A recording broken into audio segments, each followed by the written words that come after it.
మీ ఎలాంటి వ్యాపార ప్రకటనలకైనా వెంటనే మా ఛానల్ సంప్రదించండి. ప్రస్తుతం మనతో పాటు ప్రముఖ ఆధ్యాత్మికవేత్త వేదిక్ ఆస్ట్రాలజర్ అవినాష్ దాస్ గారు మనతో ఉన్నారు. గురువు గారితో మాట్లాడేద్దాం. నమస్కారం గురుగారు. నమస్కారం అండి. ఓం నమ శివాయ, ఓం నమో వెంకటేశాయ. 2026 ఫిబ్రవరి మాసం మీనరాశి వాళ్ళకి ఏ విధంగా ఉంటుంది? ఈ నెలలో మనకి మహాశివరాత్రి ఉంది గురుగారు. అలాగే పంచగ్రహ కూటమి తాలూకు ఇంపాక్ట్ ఏ విధంగా ఉంటుంది? ఏళ్ళనాటి శని తాలూకు ఇంపాక్ట్ కూడా ఏ విధంగా ఉంటుందో తెలియజేయండి. మరి ఓవరాల్గా ఈ మాసం ఎటువంటి జాగ్రత్తలు తీసుకోవాలి? పంచగ్రహ కూటమి 12 ఇంట్లో ప్రభావము, 11 ఇంట్లో కుజుడు, ఇది గ్రహస్థితి. ఇంకా మీరు అడిగింది ఏలినాటి శని. ఏలినాటి శని అయితే మీనరాశికి ఖచ్చితంగా ఉంది, డౌటే లేదు. చాలామంది ఆరోగ్య సమస్యలు పడుతున్నారు. దానికి ఏకైక ప్రముఖమైన కారణం ఏలినాటి శని. మీనరాశిలో ఇప్పుడు ఎవరైతే షుగరు, బీపీ వ్యాధికి భయపడుతున్నారో దానికి ఏకైక కారణం ఏలినాటి శని.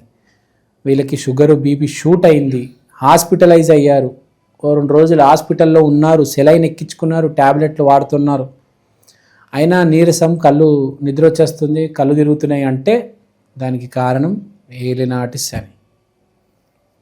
ఏలినాటి శని మీనరాశిని వదలడు, మీనరాశి ఏలినాటి శనిని వదలదు. ఇలాంటి సమయంలో చేయాల్సింది ఏంటంటే అన్నీ కంట్రోల్ చేసుకుంటే బెటర్. మెయిన్గా నాలిక కంట్రోల్ చేసుకుంటే బెటర్. ఓం డైట్ అంటారు, 1 meal a day, OMAD కూడా అంటారు. రోజుకు 1 పూట తింటే అన్నీ కంట్రోల్ అవుతాయి. లేదు నేను 3 పూటలు తింటాను, రోజుకి 70 సార్లు తింటాను, ఒక బిస్కెట్ తిన్నా కూడా 1 పూట ఒకసారి, అంటే రోజుకి 70 సార్లు 3 పూటలు. సో నేను తింటూనే ఉంటాను, నిరంతరంగా మింగుతూనే ఉంటాను, తాగుతూనే ఉంటాను అంటే గ్యారంటీ నువ్వు ఐసీయూ జాయిన్ అవుతావు.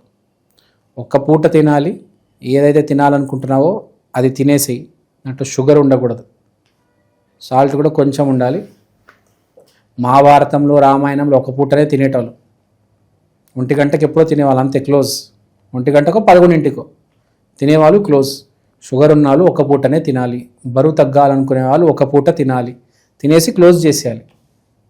మామూలు మనిషి అంటే 2 పూటలు, 3 పూటలు, ఇంకా అవసరం బట్టి 4 పూటలు, 5 పూటలు. ఒక్కొక్కరు అథ్లీట్స్, జిమ్కి వెళ్ళే వాళ్ళు, రకరకాల మనుషులు, వాళ్ళ అవసరాలు అది వేరు. షుగరు, బీపీ ఉందంటే అన్నీ క్లోజ్ చేసేయాలి. సో మీనరాశి వాళ్ళకి మెయిన్ ప్రాబ్లం ఇప్పుడు షుగరు, బీపీ షూట్ అవ్వడం. అవి షూట్ అవుతాయి, చాలా మనిషిని పైకి తీసుకెళ్ళిపోతాయి. సో ఏలినాటి శనిలో చాలా జాగ్రత్తగా ఉండాలి మీనరాశిలో ఉన్నవాళ్ళు. It's not a joke. Sugar and BP can attack you any day. మంచి వాళ్ళని అటాక్ చేసేది శని, చెడ్డ వాళ్ళని అటాక్ చేసేది గురుడు. గుర్తుపెట్టుకోండి,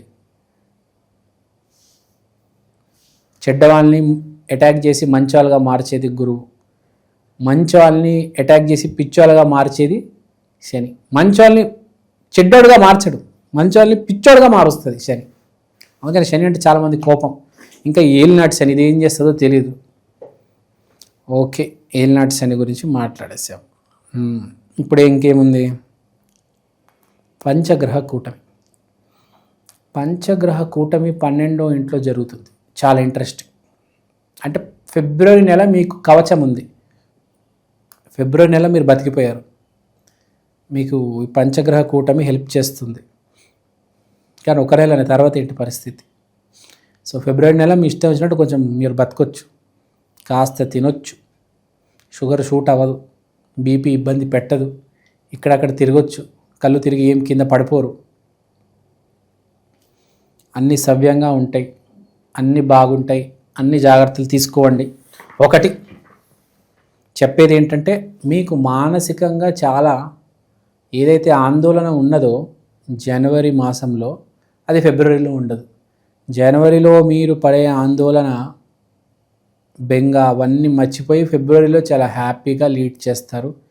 ఫ్యామిలీతో చాలా మంచి సమయం గడుపుతారు, ఫ్యామిలీతో టూర్స్కి వెళ్తారు, జాబ్ ప్లేస్లో కూడా హ్యాపీగా పనిచేస్తారు, వ్యాపారం కూడా ఏ ప్రాబ్లం లేకుండా నడుస్తుంది. బేసిక్గా అన్నీ బాగుంటాయి. ఇది ఓన్లీ ఫిబ్రవరి మాత్రమే. ఫిబ్రవరి తర్వాత మళ్ళీ మార్చిలో, ఏప్రిల్లో మళ్ళీ మీకు షుగర్, బీపీ అటాక్ చేస్తాయి. ఎందుకంటే ఏలినాటి శని, వీడు పని అటాక్ చేయడం. ఏలినాటి శని పని ఎలా అటాక్ చేయాలి, ఇంకా 30-40 దాటిందంటే ఐపీఆర్ రాను మీన రాసిన 30-40 దాటావా అయిపోయావా ఆట ఆడుకుంటా అనే ఫామ్లో ఏలినాటి శని ఉంటాడు. సో ఫిబ్రవరి మాసం ఏదైనా చేయాలనుకుంటే ఎంజాయ్ చేశారండి, ఇటు అటు వెళ్ళేసారండి, తప్పు లేదు. దాని తర్వాత ఏలినాటి శనిని ఎదుర్కోవాలి అంతే. ఏలినాటి శనిని ఎలా ఎదుర్కోవాలనేది సపరేట్ వీడియో చేద్దాం. ఎలా ఎదుర్కోవాలి, ఏం తినాలి, ఏం తినకూడదు, వాడిని ఎట్లా బ్లఫ్ చేయాలి, అదో పెద్ద స్కెచ్. దాన్ని నేను పెద్ద స్కెచ్ చేస్తా. శనికే స్కెచ్ పెడదాం మనం. మన ముందు ఎంత వాడెంత. మనిషి ఎక్కువ, మనిషి ఏ గ్రహాన్నైనా నియంత్రించగలడు. సో బేసిక్గా ఫ్యామిలీ లైఫ్ చాలా బాగుంటుంది, జాబ్ చేసే వాళ్ళకి బాగుంటుంది, బిజినెస్ చేసే వాళ్ళకి బాగుంటుంది ఫిబ్రవరి నెల. కానీ ఏలినాటి శని ఇంపాక్ట్ ఉన్నప్పుడు ఏం జరుగుతుందంటే ఫిబ్రవరి దాటి మళ్ళీ మార్చి ఏప్రిల్లోకి వెళ్ళిపోతాం మనము. మళ్ళీ ఆ వ్యాపారాలు ఫ్లక్చువేట్ అవుతాయి. జాబ్ ప్లేస్లో జాబ్ సెక్యూరిటీ ఉంటుంది, కానీ జాబ్లో ఇబ్బంది పెడతారు జనాలు. ఏలినాటి శని కదా, చెప్పాను కదా, మంచోడిని పిచ్చోడుగా మారుస్తాయి. వీడిని ఎట్టైనా పిచ్చోడుగా మార్చాలి అని అది టార్గెట్. ఎంత మంచోడైనా వాడిని పిచ్చోడుగా మారుస్తాయి. మంచోడిని చెడు మార్గంలో తీసుకెళ్ళలేం, కానీ వాడు పిచ్చోడిని చేయగలం. వాడి మీద 100 ప్రెషర్ వేస్తాడు, పిచ్చెక్కేస్తుంది. మంచోడు తొందరగా బ్రేక్ అవుతాడు, చెడ్డోడు బ్రేక్ కాడు. చెడ్డోడుగానే ఉంటాడు. వాడు మారాలంటే చాలా కష్టం. అని కిందేసి తొక్కేసి బెల్టులతో కొట్టినా కూడా వాడు మారాడు. పాము నువ్వు ఏమైనా చేతి కరుస్తుంది, ఆవు నువ్వు ఏమైనా చేతి పాలిస్తుంది కదా. ఆ తత్వం ఎక్కడికి పోదు. సో ఈ ఫిబ్రవరి మాసంలో మీకు అంతా బాగుంది.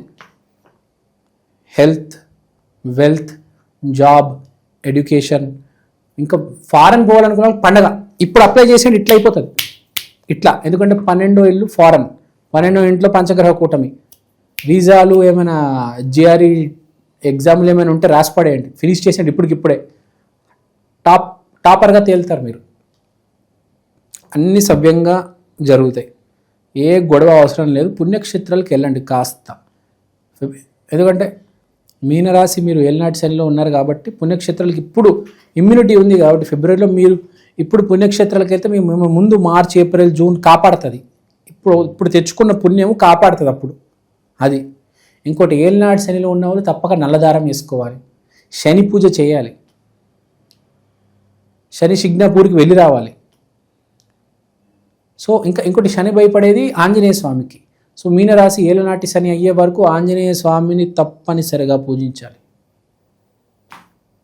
తర్వాత ఇంకో స్త్రీ వైపు, పరస్త్రీ వైపు కన్నెత్తి చూడకూడదు. చుక్కలు చూపిస్తాడు ఏలినాటి శని. ఈ చాలామంది దొరికిపోతారు అక్రమ సంబంధాలు, గుర్తున్నాయా? అన్నీ ఏలినాటి శని ఎఫెక్ట్లే. కాంట్రవర్సీలు, కేసులు, స్కాములు, ఎంఎంఎస్లు అన్నీ ఏలినాటి శని రెడీ ఉంటాడు. రా రా రా రా ఎవరిని వదిలేడు. పోలీసులు కూడా వాళ్ళతో కూడా ఆడుకుంటాడు. ఎవరైనా చుక్కలు చూపిస్తాడు ఏలినాటి శని. సో మీనరాశి వాళ్ళు రెడీగా ఉండండి. కొంచెం గుర్తుపెట్టుకోండి, మీ వైపే కెమెరాలు ఉన్నాయి. ఏం లేదు, ఒక్క తప్పు టీవీలో మీ రాసలీలలు కనిపిస్తాయి. సో మనం మాట్లాడుకుంటున్నాము. పంచగ్రహ కూటమి 12వ ఇంట్లో ఉంది, కుజుడు 11వ ఇంట్లో, కేతువు 6వ ఇంట్లో, గురువు 4వ. గురువు మంచి స్థానంలో ఉన్నాడు, కుజుడు కూడా బాగా హెల్ప్ చేస్తున్నాడు. మీ కోరికలు ఏమైనా నెరవేరాలంటే మీరు ఆంజనేయ స్వామి దీక్ష తీసుకోవాలి. ఆంజనేయ స్వామి కటాక్షం కాదు, దండం పెట్టి వచ్చాము. కటాక్షం దీక్ష తెలుసు కదా, ఆ సపరేట్ వస్త్ర 41 రోజులు ఇలాగా దీక్ష తీసుకోవాలి. మీకు ఏలినాటి శనిలో ఏదైనా కోరిక నెరవేరాలి. ఏలినాటి శనిలో సర్వే అవ్వడమే కష్టం. అలాంటి సమయంలో ఏదైనా కోరిక ఉంది అది తీరాలంటే ఆంజనేయ స్వామి దీక్ష వేసేయండి. తర్వాత గురువు గురించి మాట్లాడుతున్నాం. గురువు 4వ ఇంట్లో. సో గురువు 4వ ఇంట్లో ఉన్నాడు కాబట్టి ఎంతో కాస్త ప్రొటెక్షన్ ఉంది, పర్లేదు. మరి గాలికి వదిలేదు దేవుడు. ఈసారి ఏలినాటి శని మీకు ఉన్నా కూడా కొంచెం గురువు ప్రొటెక్షన్ ఉంది కాబట్టి బండి నడుస్తుంది. రోడ్డు మధ్యలో, హైవే మధ్యలో ఆగిపోదు అర్ధరాత్రి. మీరే ఆలోచించండి, హైవేలో అర్ధరాత్రి బండి అయిపోతే ఎంత కష్టం కదా. అది లేదు, బండి కదులుతుంది. స్పీడ్ తక్కువ ఉన్నా కదులుతుంది. శని ఏంది, బండి ఆపుదామని చూస్తున్నాడు. అర్ధరాత్రి ఆపేద్దామండి, ఇబ్బంది పడదాము, దోమలు కరవాలి వీడికి, అప్పుడు తెలుస్తుంది. కానీ గురువు ఏం లేదు, హీఈస్ ప్రొటెక్టింగ్ యూ. మీ బండి ఆగదు, మెల్లిగా వెళ్తూ ఉంటుంది అది. సో సేఫ్టీ గేర్ ఉంది, సేఫ్టీ లాక్ ఉంది, నో నీడ్ టు వరీ. ఓవరాల్గా మీనరాశి వాళ్ళకి ప్రత్యేకంగా ఈ నెల ఏ విధంగా ఉంటుంది, ఎటువంటి జాగ్రత్తలు తీసుకోవాలి, చాలా బాగా వివరించారు. ధన్యవాదాలు. ధన్యవాదాలు.